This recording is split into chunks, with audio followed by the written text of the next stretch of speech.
Hello, my name is Philip and this is for phrasal verbs. This video is a basic introduction to phrasal verbs. It's important for you to know what they are and why you need to study them. You probably already do, but I'm going to explain things in my way. In future videos, I'll be talking about the more advanced aspects of phrasal verbs, for example, the difference between a phrasal verb and a prepositional verb. On the screen at the moment are the contents.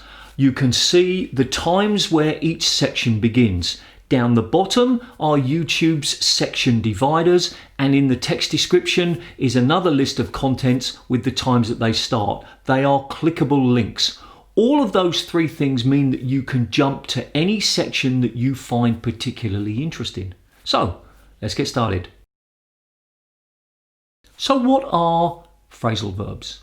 Well, another name for phrasal verbs are multi-word verbs. And to be honest, that's a much better name. It's much more descriptive. A phrasal verb is a verb with more than one word. In nearly all cases, they can be replaced with a single word verb. But the single verb is often more formal. And in some cases, a phrasal verb can explain an idea that's more complex or deeper in a shorter way. Let me give you an example. Freak out. He freaked out when he saw the spider on his pillow. Now, freak out means worried, nervous, agitated, perhaps scared, perhaps excited, depending on the context. Almost certainly mean he screamed or he shouted loudly. Now, I've managed to explain this person's emotions and response in just 2 words. He freaked out when he saw the spider on his pillow. But that's only true if you know what freaked out means. And I'll explain more about that a little bit later. Knowing the meaning of the individual words may not help you understand the combined meaning of a phrasal verb. In general, learners need to understand the complete concept of a phrasal verb and not hope to know the meaning of the individual words and put them together. Let me give you an example. This is turn. I'm turning the pen. This is up. So, does turn up mean this? No, it doesn't. Turn up means other things, and I'll be giving you one of those meanings in the next video. That phrasal verb is called an opaque phrasal verb. It's not easy to predict or guess the meaning of the phrasal verb from knowing the individual words. However, there is a group of phrasal verbs called transparent phrasal verbs whose meaning can be understood from knowing the meaning of the individual words. Here's an example. Philip picked up the pen. Now, to pick means to select or hold, and of course you know what up means. So even if you have never heard pick up as a phrasal verb, you probably would be able to guess its meaning from the context. Now, pick up does have other meanings, but that's for another video. But in general, learners will need to remember the whole concept of a phrasal verb and not hope that knowing the meaning of the individual words and putting them together is enough. So why are phrasal verbs considered hard to learn? Well, the first reason is there are lots of phrasal verbs. Yes, there are lots of verbs, nouns and adjectives, but maybe because there's at least 2 words in a phrasal verb, it always seems like it's twice as much to remember. Another reason, and I don't recommend you do this, is if you go on the internet and you search for 25 popular phrasal verbs, you can find results where each list doesn't have one common phrasal verb. So knowing which phrasal verbs to study can be difficult. My objective with this YouTube channel is to make as many videos as possible listing as many phrasal verbs as possible. At the beginning, I'll be making videos of phrasal verbs that I think will be useful for you to know and use. The third reason, and I think that this is the most important, is that phrasal verbs can have multiple meanings. Now, yes, verbs can have multiple meanings. There are synonyms for verbs, but those synonyms are very similar. The different meanings of a phrasal verb can be so wide. Let me give you an example. He took off his coat. He removed his coat. The plane took off. The plane left the ground and went into the air. My YouTube channel took off last month. My YouTube channel became really popular last month.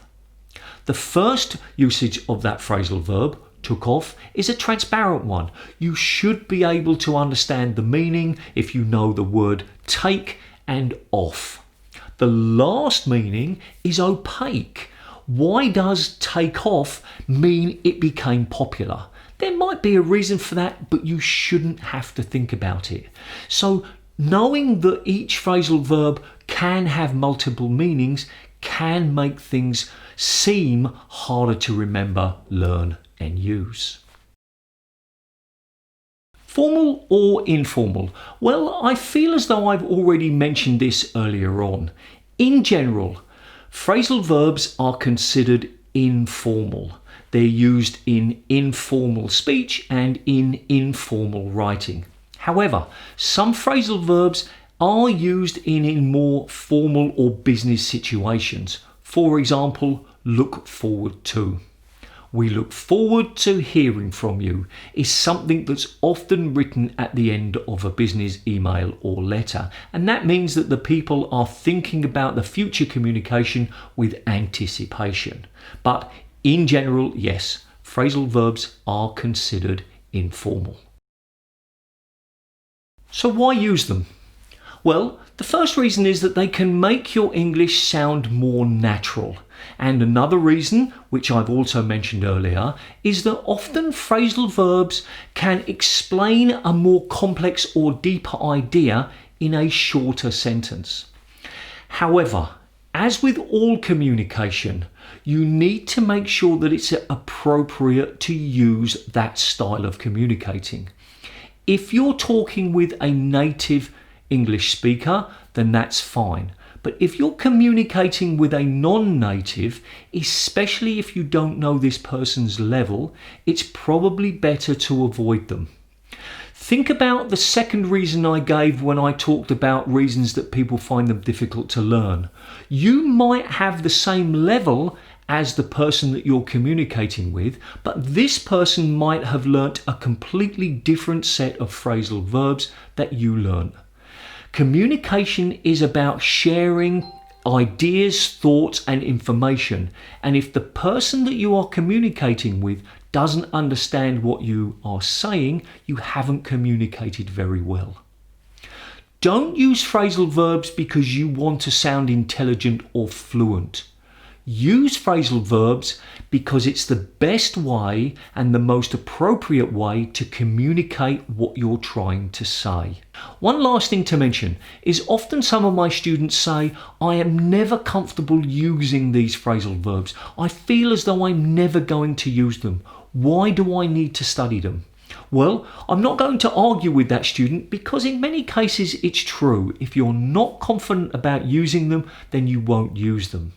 But another reason to study them is that if you watch any television, any other YouTube videos, anything on Netflix or the internet, the chances are it has phrasal verbs in it. And if you're able to understand those phrasal verbs, then I feel that I've done a good job as a teacher helping you understand what is being communicated. So even if you decide that you don't want to use them very much, knowing them will still help your English. One last thing I want to mention is separable and inseparable. Now, because this is a basic introduction to phrasal verbs, I don't want to talk in too much detail about this. I will make a separate video soon about the differences between those two. But essentially, separable means that the main verb and the particle can be separated. You could put an object or a pronoun in there. If a phrasal verb is inseparable, you cannot do that. For the future videos I make, I will tell you whether each of those 4 phrasal verbs are separable or inseparable, and when it's separable, I will give you some examples. But that's all I want to say about separable and inseparable for this video. Here is a video about 4 phrasal verbs. This is a video about me, my channel, and the videos. This is a subscription button. If you like this video, please consider subscribing and maybe give it a thumbs up. Thanks for watching, and remember, do something every single day to improve your English. See ya!